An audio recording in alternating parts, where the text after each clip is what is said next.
Friends, welcome to my channel Nupur Nupur daily থালিয়ান blogs. প্রথমেই দেখতে পেলে পাশে বাড়ি এক ভাগ্নি, সে ফুল তুলছে। ভোরবেলা তার সাথে ছিলাম ফুল তুলতে। আমাদের গণেশ পুজো ছিল আমাদের এখানে টাপুর টুপুর ক্লাবে।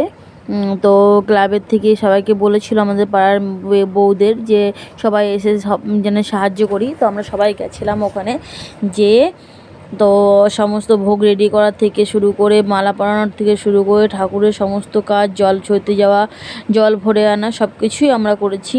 তো তোমরা পুজোটা দেখতে থাকো, আর কেমন হলো কমেন্টে জানিও। নমো বিষ্ণু, বামে গুরুভ্যায় নমঃ, দক্ষিণে গণেশায় নমঃ।